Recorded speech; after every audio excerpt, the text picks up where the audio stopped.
Olá, boa noite a todos. Estamos mais uma vez ao vivo para continuar o nosso trabalho nas doutrinárias nas quintas-feiras às 19h30. Sejam todos bem-vindos. Vamos começar a receber aí os nossos amigos. Otávio, sou o primeiro a entrar aí. Muito boa noite, Otávio, Solange, Ivana, Luzia, Yasmin. Muito boa noite a todos, sejam todos muito bem-vindos. Vamos fixar aqui o nosso tema de hoje. Elaine também entrando aí. Nosso tema de hoje é o tema da semana passada, só que parte 2. Sejam todos bem-vindos aí também.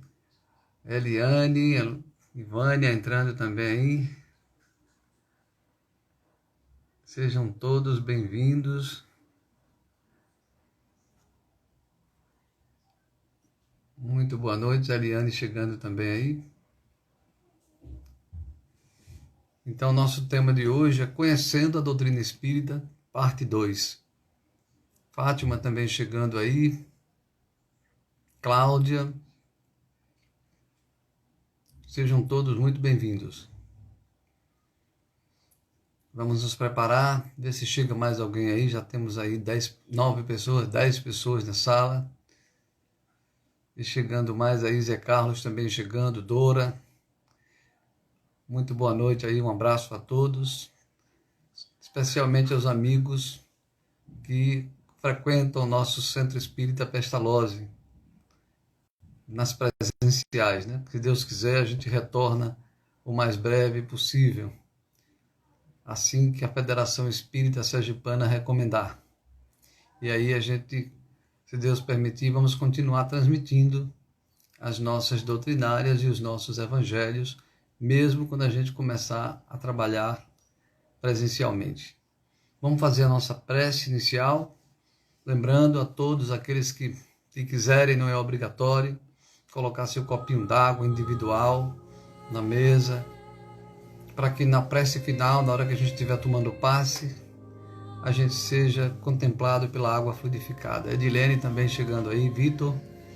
Vamos fazer a nossa prece inicial.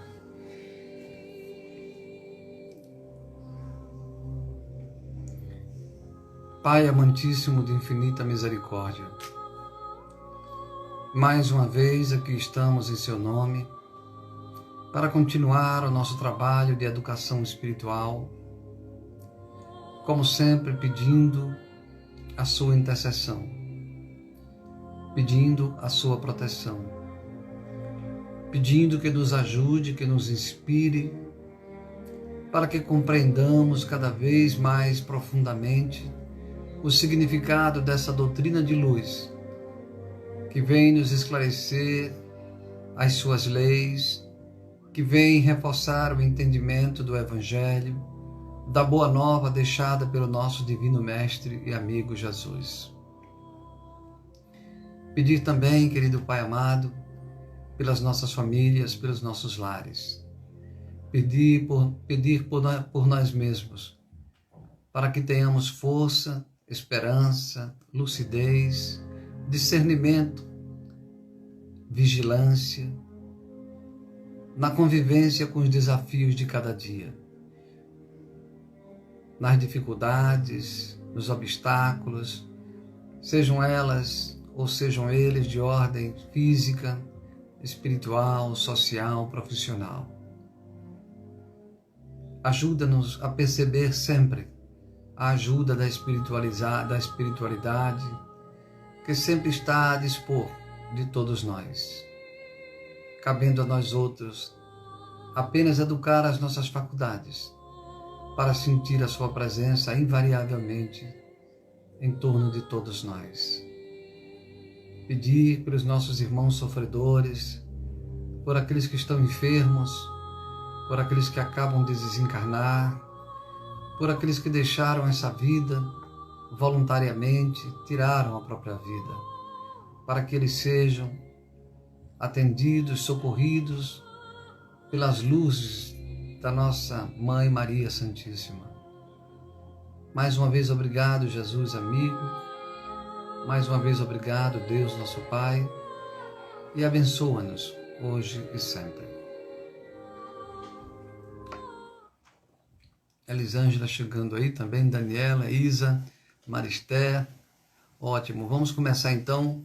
O nosso trabalho de hoje vai ser Conhecendo a Doutrina Espírita, parte 2. Na quinta-feira passada, nós falamos um pouco da necessidade da doutrina espírita, porque foi necessária a doutrina espírita, como ela é organizada. A gente viu que ela é organizada sob a forma de 5 livros básicos da doutrina, sendo o principal deles o Livro dos Espíritos, né, que é o livro de 1018 perguntas elaboradas, feitas aos espíritos e respondidas por inúmeros espíritos, todas passadas as respostas pelo crivo da razão, da crítica, o que até então não era permitido. Importante vocês lembrarem sempre disso, que é a primeira vez na história da humanidade em que as respostas dadas pelos espíritos foram encaradas com racionalidade, com crítica. Elas foram perguntadas mais de uma vez, elas foram perguntadas para ver se era aquilo mesmo. Quer dizer, antes, qualquer manifestação dos espíritos, ou era coisa do diabo, ou era coisa de Deus, ninguém questionava. Era o dito pelo não dito. Se acontecia dentro de uma igreja, era de Deus. Se acontecia fora da igreja, era do diabo e ninguém questionava. Pela primeira vez na história da humanidade, Allan Kardec, juntamente com os amigos espirituais, passam pelo crivo da razão. Nenhuma resposta dada pelos espíritos foi aceita primeiro. Foi aceita logo de cara. Todas elas foram passadas pelo crivo da razão. Eu gosto sempre de frisar isso, porque isso é um diferencial inédito na história das religiões, da filosofia. Também a gente falou que a doutrina espírita ela é composta fisicamente pelos livros que compõem a doutrina espírita, mas essencialmente ela é uma filosofia, uma ciência, né, e religião, na medida em que ela liga essas 3 partes para nos ajudar, não é, a compreender melhor as leis do Pai Criador. Então, nós paramos naquele momento. Também a gente falou de quem organizou essa doutrina, né? Foi o Kardec, Allan Kardec, que organizou a doutrina. Logo, não existe kardecismo. A doutrina espírita foi organizada por ele, mas as respostas foram dadas pelos espíritos. Então, é uma doutrina feita em conjunto, né? E os espíritos que se dirigiram a esse trabalho, Santo Agostinho, São Luís, né? E tantos outros, Sócrates, Platão, Fénelon, muitos espíritos de escola, espíritos de alta envergadura, estiveram juntos com Allan Kardec, ajudando ele a sistematizar, a organizar essa doutrina. Falamos sobre Deus, sobre o que somos, o corpo físico, a matéria, a criação. Paramos no nosso planetinha Terra. Na segunda doutrina espírita, o que é o nosso planeta Terra? É um mundículo, um mundinho, um grãozinho de areia, um grãozinho de pó no imenso universo criado por Deus. Essa é a Terra.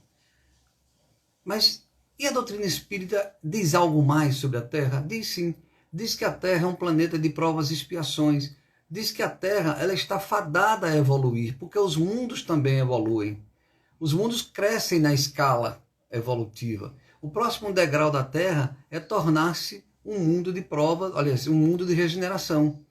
Um mundo onde seus habitantes e a sua própria natureza será melhor, terá uma outra qualidade.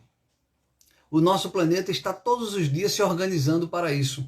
Às vezes, quando a gente vê um cataclisma, uma tempestade, um problema no nosso globo, não é? Apesar das ameaças ecológicas que nós estamos produzindo, no fundo, há um governo que supera as ações humanas, que corrige os nossos destinos.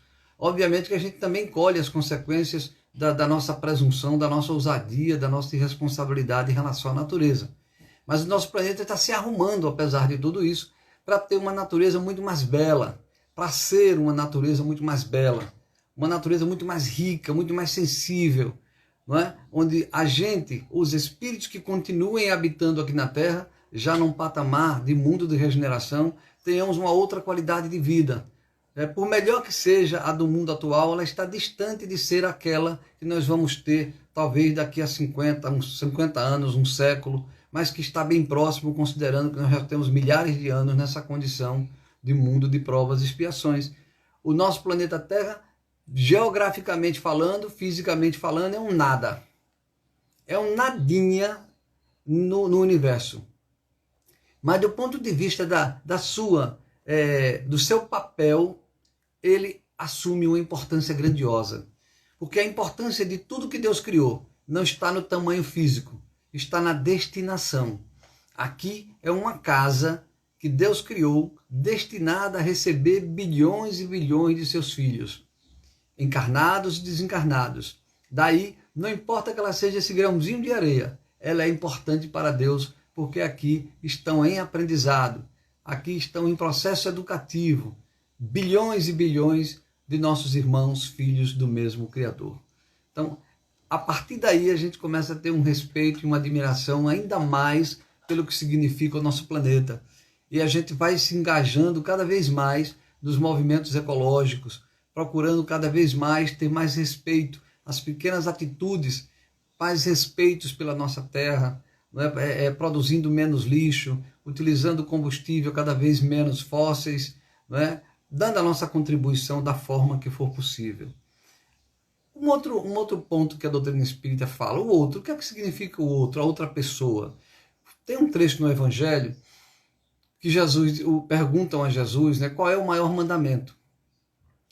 E Jesus diz que o maior mandamento é amar a Deus sobre todas as coisas. E diz que o segundo maior mandamento é amar ao próximo, como a ti mesmo. Então, o outro, para a doutrina espírita, reforça aquilo que Jesus já dissera. O outro é esse próximo, e aí Jesus completa na frase, é amar ao próximo como a ti mesmo. Então, Jesus disse que o próximo, eu só tenho sentido de existir se o outro existir, como a ti mesmo. Então, Jesus disse, o primeiro mandamento, que é amar a Deus sobre todas as coisas, é semelhante, equivale ao segundo. Querendo dizer com isso, que não há como a gente amar a Deus sem amar ao próximo. Para a doutrina espírita, isso fica cada vez mais claro. Até porque o próximo, ele é imortal, como eu sou. E o encontro de um espírito com o outro, o encontro de todos nós como irmãos, reforça o nosso papel de irmãos perante Deus, perante o Criador. Então, o próximo não é só aquela pessoa que vive com a gente, morre e acaba. Não, o próximo é aquela pessoa que, tendo entrado no nosso caminho, pode se tornar um companheiro eternamente. Um amigo, um companheiro da jornada, das conquistas e das lágrimas também. Então, o próximo é muito mais do que apenas um alguém que um dia apareceu por acaso na nossa vida. Não, o próximo é alguém que tem a ver conosco. O próximo se junta a nós porque ambos temos necessidade um do outro. E não há como a gente se realizar se não for pelo próximo. Então, amar ao próximo é aprofundar o próprio amor que eu tenho em mim, como a ti mesmo. Olha que coisa interessante. O amor que eu trago em mim nunca vai brotar se eu não amar o próximo. Vou dizer de novo, gente, isso é de uma profundidade enorme. Tanto as doutrinas orientais dizem isso, como a doutrina espírita, como o evangelho dizem isso.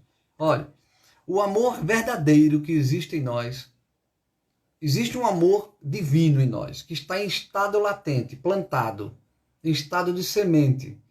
Esse amor só se realiza, esse amor só se concretiza se eu amar o próximo.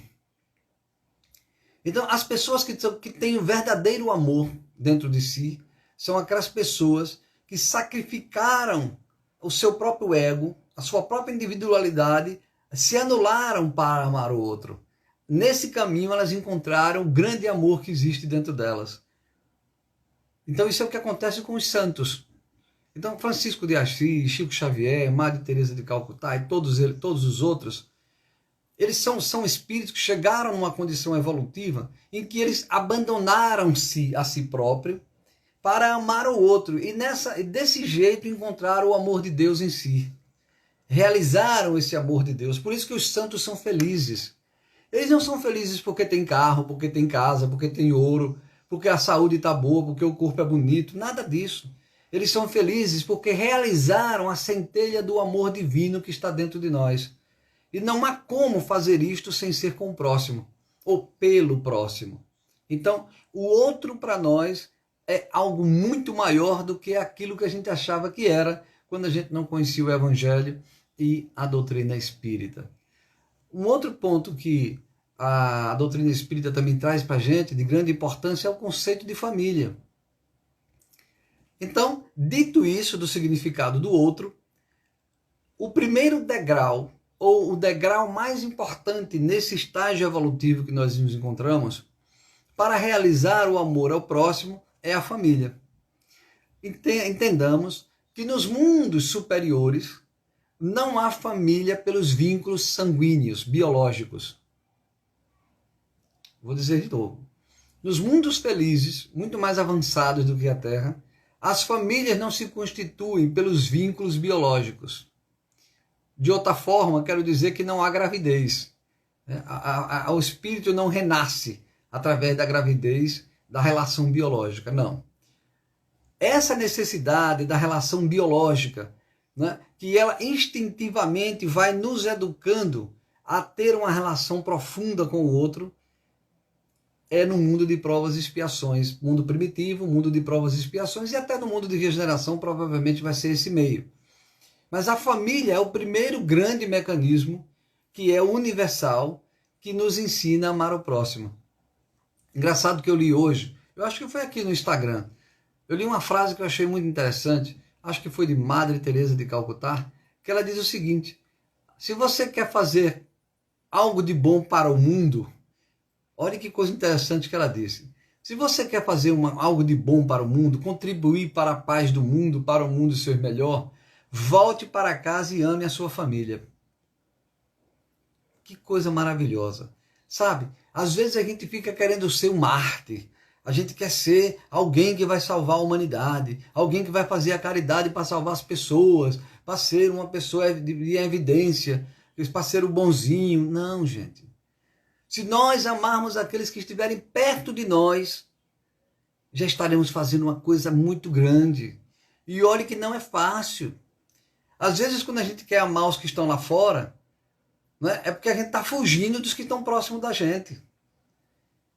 Não é uma regra isso. Mas eu conheço pessoas que, no afã de querer fazer uma caridade apressada, abandonam o seu lar para fazer a caridade lá fora.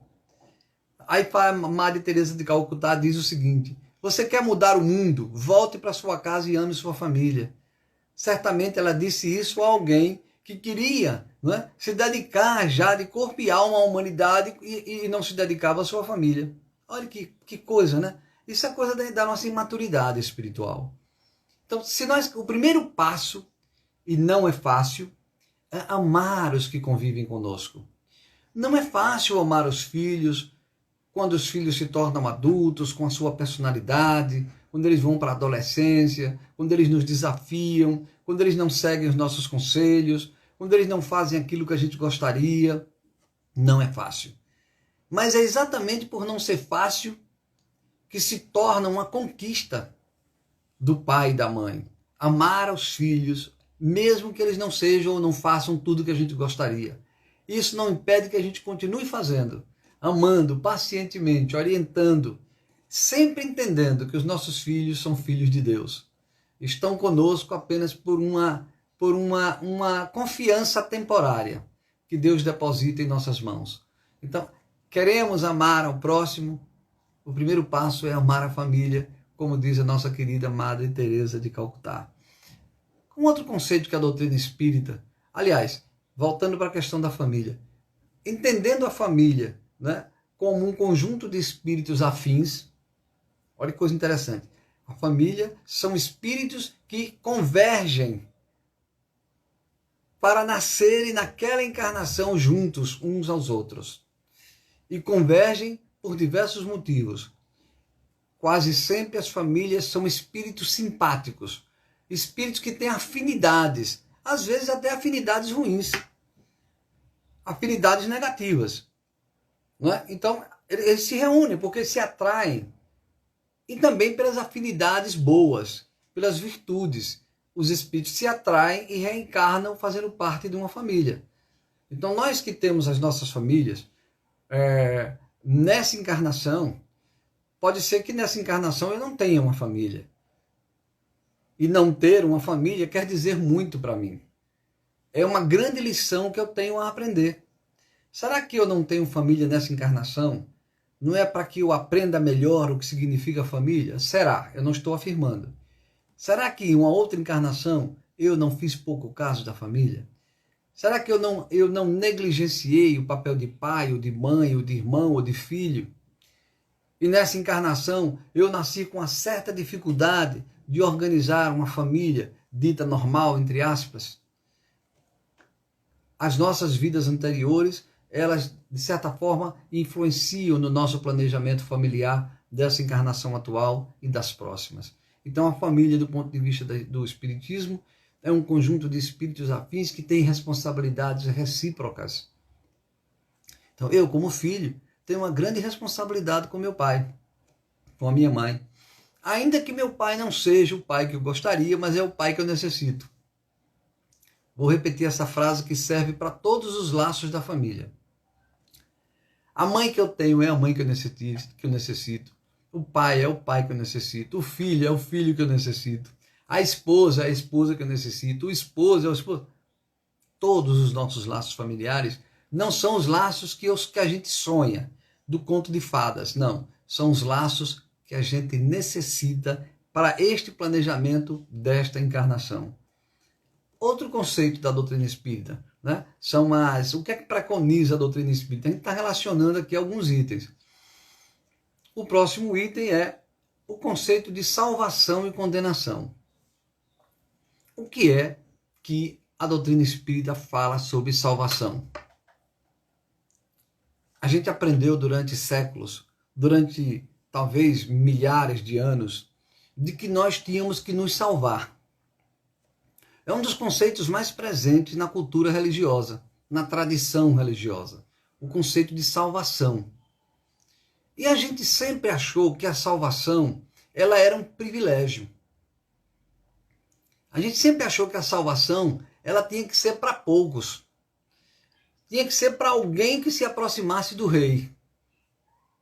A gente tinha um conceito bajulatório, um conceito subserviente, um conceito ruim, medíocre de salvação. Com isso a gente criou critérios para as pessoas se salvarem. Com isso a gente criou regras exteriores para as pessoas se salvarem. A gente teve uma época que a gente pagava pela nossa salvação. E ainda há tradições religiosas que são assim. As pessoas vendem, pagam pela sua salvação. Se elas querem ser salvas por Jesus, elas têm que contribuir, dar muito dinheiro para garantir que estarão com Jesus no dia do juízo final. Olha que absurdo, gente. Isso é um absurdo, isso é a mediocridade, a nossa mediocridade querendo medir a nobreza das leis divinas. A nobreza das leis divinas está muito acima dessa mediocridade, dessa mesquinhez, de se querer comprar a salvação, de a salvação ser uma relação de conveniência, uma relação de privilégio, de favor. Não. A doutrina espírita traz um conceito baseado no Evangelho, no ensinamento dos Espíritos, um conceito largo, um conceito profundo de salvação. Primeiro que a doutrina espírita, ela mostra que é o seguinte, não existe inferno. Porque a salvação é ir para o céu. Se não existe inferno, também não existe céu. Aí, então o que seria a salvação para a doutrina espírita? O que é que muda com a doutrina espírita? Salvação para a doutrina espírita é ser. Quando eu sou o que Deus me fez, eu estou salvo. Vou dizer de novo. O que é que eu sou? O que é que você é? Nós somos espíritos. Somos filhos de Deus. Temos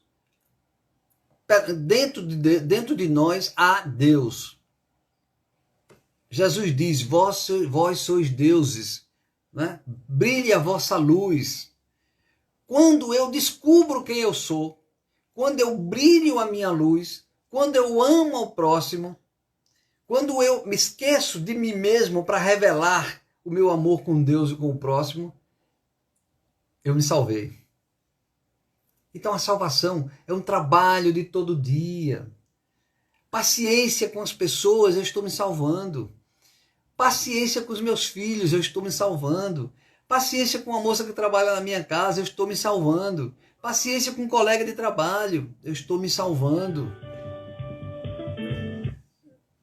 Então, paciência, as virtudes do amor, da dedicação, da abnegação, são os degraus, né? São os pequenos passos que nós vamos dando, que vão realizando o que eu sou.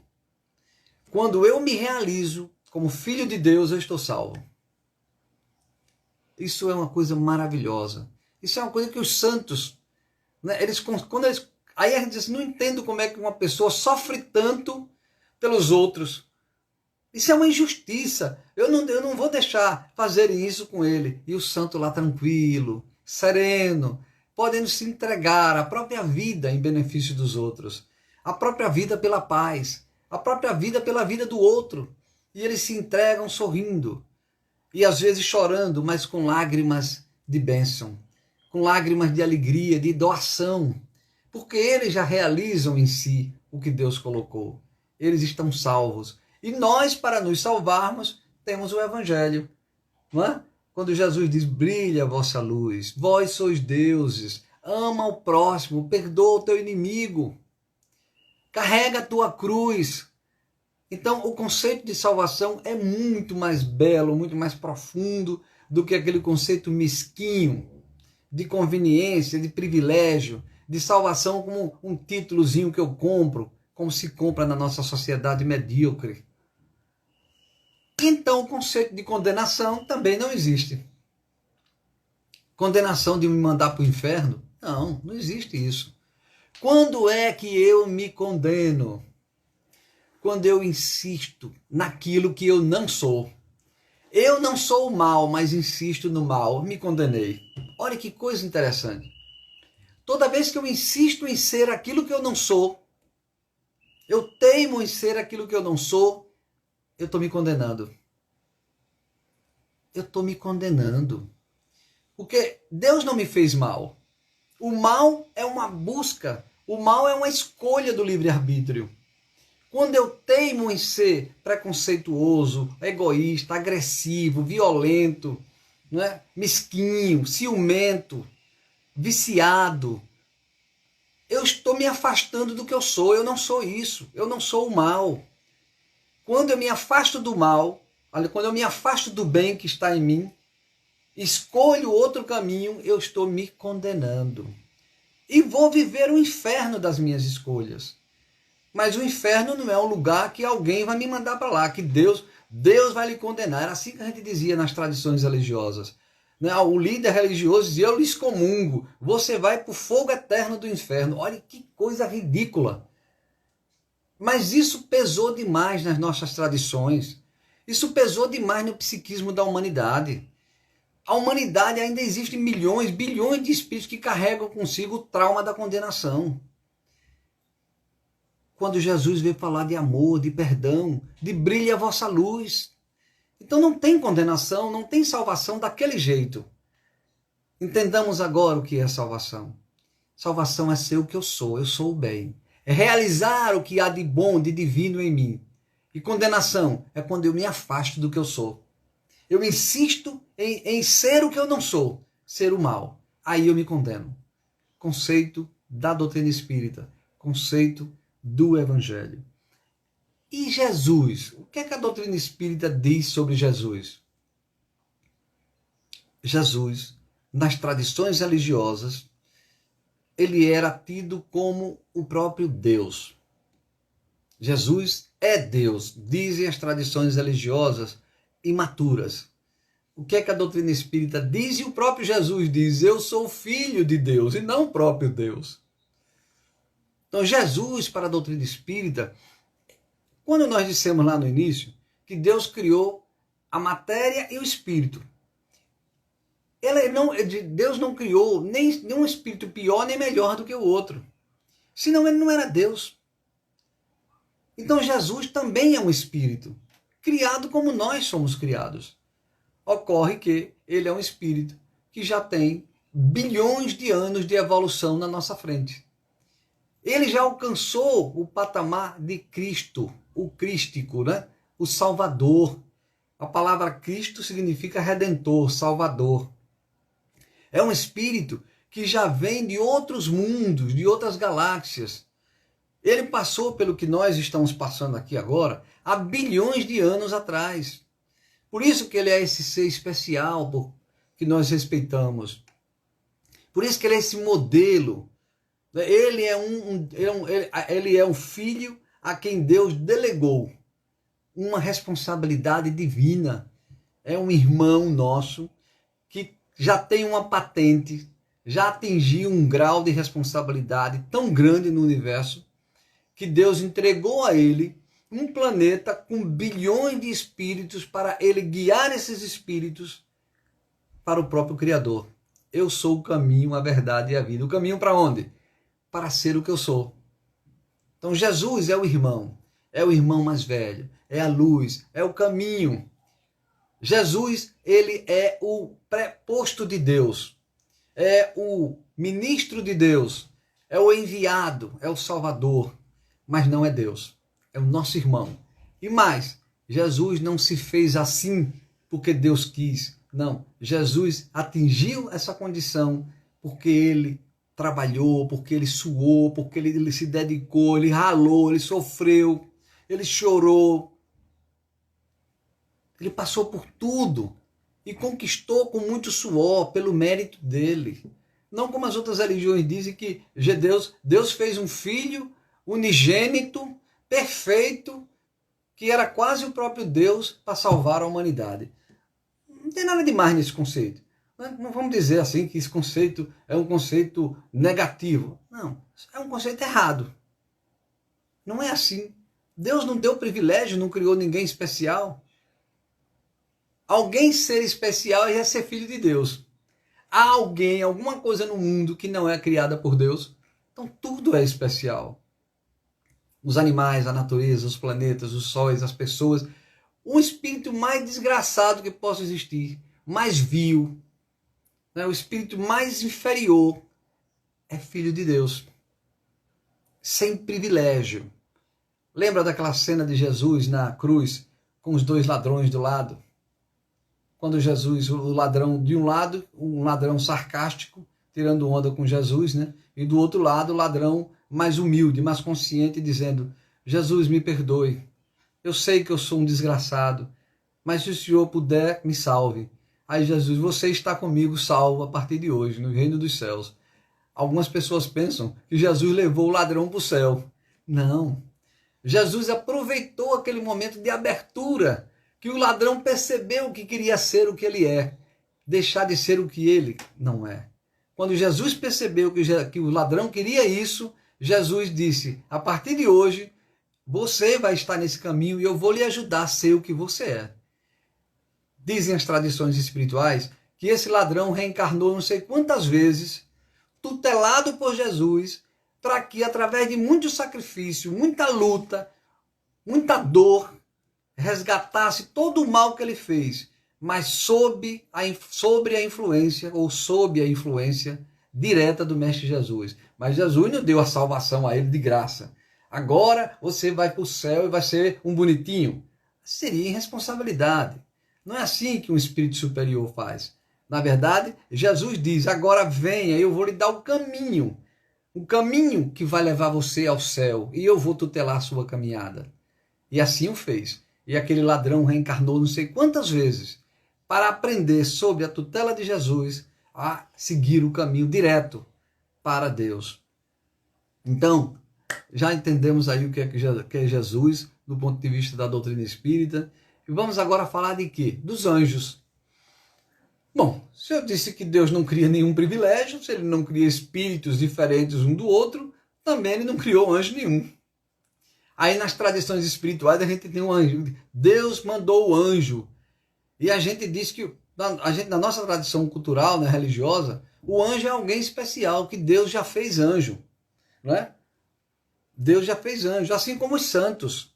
Né? O santo, como a gente não tem um conceito de reencarnação, quem é o santo? É alguém que já nasceu santo. Vamos pensar nos santos da Igreja Católica, por exemplo. Era um espírito boníssimo, um espírito com abnegação, com entrega, com renúncia, que fazia o bem às pessoas. Aí a igreja pegou aquela pessoa e canonizou, tornou ela santo. Bom, se a igreja não acredita que existe reencarnação, aquele espírito nasceu santo porque Deus quis. Ô Deusinho injusto, isso é o Deus com D minúsculo, é o Deus que a humanidade criou. Porque cega não percebe a grandeza dos critérios de Deus.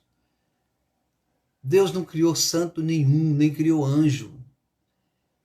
Aquele espírito que a igreja disse que ele é santo, é um espírito que já vem conquistando suas virtudes há longas encarnações. Há muito tempo vem trabalhando, combatendo as suas imperfeições, investindo, se aproximando cada vez mais da sua própria luz. E naquela encarnação, talvez tenha sido a encarnação decisiva do encontro consigo mesmo, com a luz que há em cada um de nós. Naquele momento ele se entrega à humanidade e vira santo. Mas não virou santo porque a igreja quis, virou santo porque suou. Virou santo porque quebrou pedra no dente, como diz o Matuto, para conquistar não a santidade que a igreja lhe dá, mas a santidade que o esforço espiritual de crescimento lhe dá e dá a qualquer um de nós. Assim também são os anjos. Quem são os anjos? São espíritos que já conquistaram essa condição. Conquistaram como? Como? Suando. Tudo no universo é conquista, é luta. Não pode, não deve haver privilégio. Porque se houver privilégio, Deus já não será Deus. A sua justiça se torna uma justiça humana, medíocre, preconceituosa, com privilégio, com favores, a uns em detrimento de outros. Então, já vimos aí Jesus, os anjos, os santos. Vamos ainda falar aqui mais de dois conceitos. O conceito de diabo, o cão, Satanás. Olha, na cegueira das tradições religiosas que a gente criou, na estupidez da nossa compreensão do que significa Deus, nós criamos, tinha que haver um lugar para criar a figura do diabo. O diabo tem tudo a ver com a minha ignorância. O diabo tem tudo a ver com a minha estupidez. E o que é que a doutrina espírita diz? Não existe diabo. Já pensou? Diabo é alguém criado por Deus que se rebelou e virou o rei da maldade. Olha que negócio. Não. O que é que existe então? Por que existe então essa força enorme nesse nome? Existem espíritos que teimam em permanecer no mal, que gostam do mal, que querem permanecer no mal 1000 anos, 10.000 anos. Espíritos que o egoísmo cresceu tanto, o orgulho cresceu tanto, que eles odeiam o amor, que eles odeiam o que são. Eles odeiam o que são, porque eles são luz e não vão deixar de ser. Mas a revolta contra ele mesmo, contra si próprio, o leva à revolta contra a humanidade. Esses espíritos obstinados no mal podem receber esse título, mas eles não ficarão no mal eternamente. Olhe bem, se eles ficarem no mal obstinadamente durante 10.000 anos e um dia se tornar, voltar, é o filho pródigo, eles voltam todos para o seio do Criador. E vão virar espíritos de luz. Vão virar espíritos, vão virar anjos. E aí pela eternidade serão anjos. O que são os 10.000 anos diante da eternidade? Nada. O mal ele não se sustenta. O mal não, ele se alimenta temporariamente da ignorância humana. O mal ele não tem raízes. Por mais que ele demore, um dia ele se dilui. Só uma coisa existe e se sustenta porque é a essência de tudo que há, o amor. Então, o amor não se apressa diante do mal. O amor tem toda a paciência de esperar que o mal, um dia, se transforme no bem. Logo, o diabo é o título daqueles espíritos obstinados que permanecem no mal, mas são nossos irmãos, são filhos de Deus e estão condenados a ser felizes. estão condenados a fazer o caminho de volta e a voltar a se abraçar consigo mesmo e com Deus. Então, vamos parar aqui hoje. Ainda temos aqui, sabe quantos itens para falar? 3, 3, 6, 3, 9. 9 itens para a gente falar sobre a concepção da doutrina espírita. Então, vamos combinar uma coisa aqui. Se vocês concordam em continuar esse assunto, nós vamos ter quinta-feira que vem, conhecendo a doutrina espírita, parte 3. O que é que vocês acham? Hein? Temos ainda 9 itens para falar. Terminamos no diabo. Desconstruímos a ideia do diabo. O diabo é um irmão nosso, é filho de Deus. Se vocês quiserem, na quinta-feira que vem, nós vamos continuar com Conhecendo a Doutrina Espírita, parte 3. Com ainda mais 9 itens. O que é que nós vamos falar na quinta-feira? Vamos falar sobre lei de causa e efeito, sobre justiça, sobre morte, desencarnação, pecado, riqueza e pobreza, a diferença que há entre os espíritos, a reencarnação, proibições, o céu e o inferno e o que é o espírita. Então, todo mundo está concordando aí, não é? Quinta-feira, se Deus quiser, a gente faz Conhecendo a Doutrina Espírita, parte 3. Agora vamos nos preparar aqui para responder aí as perguntas, os comentários que a gente teve durante a explanação. Vamos ver aqui. Mônica, primeiro comentário aqui é de Mônica, dizendo o seguinte: a doutrina é de uma clareza tão evidente que certamente incomoda muitas pessoas, principalmente a responsabilidade nas mãos de todos nós. Pois é, o Evangelho incomoda muito. A doutrina espírita também. Por quê? Porque ela bota a responsabilidade no nosso colo. Acaba com aquela história de alguém vir me salvar. Ah, meu Deus, São José, São não sei quem vai vir me salvar.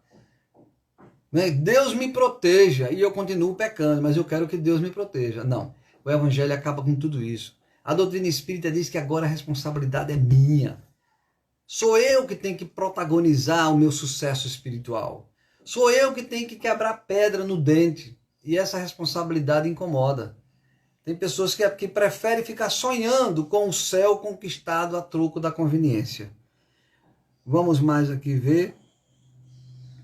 Luciano falou de paciência, isso mesmo. Não é? Vamos aqui. Elaine está dizendo o seguinte: não existe salvação sem caridade. Essa foi a grande revelação. Sendo caridade todo esse conceito que você expôs, paciência, amor, tolerância. Exatamente, Elaine. Exatamente. Né? Uma frase clássica da igreja é: fora da igreja não é salvação. O que é que os espíritos dizem na doutrina espírita? Fora da caridade não há salvação. Tem lembrado? E que caridade? Ser o que eu sou, me realizando por meio do outro. E como é que eu me realizo por meio do outro? Fazendo a caridade. A caridade é a mim mesmo, a caridade é o outro. Muito além da caridade de dar um cobertor, de dar um pão, mas aquela caridade de respeitar o outro, de admirar o outro, mesmo que ele tenha defeitos, porque ele é filho de Deus. Olha, admirar algo que Deus fez é superlativo, é imperativo, é brilhante. Daí é uma forma de caridade das mais nobres, admirar o que Deus fez. Ainda que aquilo que a gente esteja admirando, aquela pessoa, ela esteja equivocada. Eu não admiro o que ela faz, eu admiro o que ela é. Ela é divina, todos nós somos luz. E precisamos realizar isso em nós. Muito interessante isso aqui, Elaine. Mais gente aqui entrou. Mônica está dizendo aqui também o seguinte: novamente a doutrina espírita nos revela um Jesus diferenciado, muito mais próximos a nós, espíritos errantes. Um irmão experiente, sobretudo amoroso, refletindo a imagem de Deus, Pai Criador. Exatamente. Um grande irmão. Um irmão pai. Um irmão amigo. Um irmão luz. É isso que Jesus é para todos nós. Então, muito bom, a Ivana está dizendo aqui, os esclarecimentos. Todo mundo concordando para quinta-feira a gente ter a parte 3. Sim. Deixa eu ver se tem mais alguma coisa aqui. Não. Terminamos então os nossos comentários. Vamos então agora nos prepararmos aqui para a prece.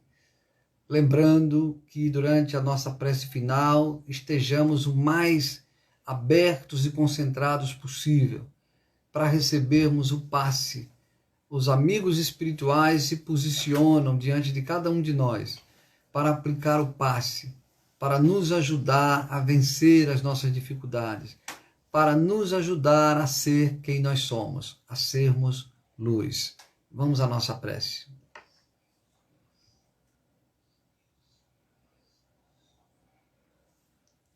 Divino Mestre e amigo Jesus, muito obrigado por essa noite de trabalho, muito obrigado pelo aprendizado, muito obrigado pela companhia dos amigos espirituais que se alegram quando veem que estamos juntos aprendendo cada vez mais sobre o bem, sobre o amor, sobre a luz, sobre o perdão. Muito obrigado, Pai amantíssimo, pelo Evangelho, por essa doutrina maravilhosa. Muito obrigado por todas as oportunidades que o Senhor nos tem concedido. Mesmo aquelas oportunidades que exigem de nós. Mesmo aquelas que nos causam incômodo, porque talvez sejam elas as que mais necessitamos.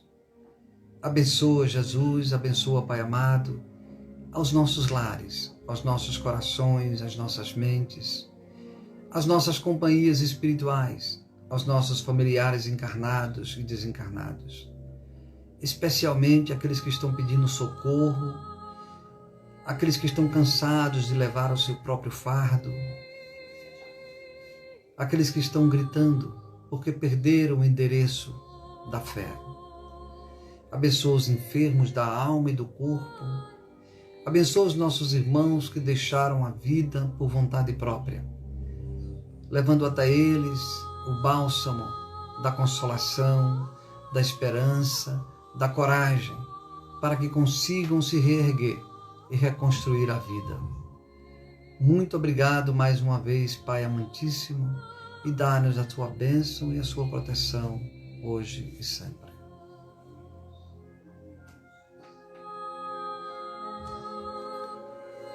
Um abraço a todos. Um abraço a todos e até domingo, se Deus quiser.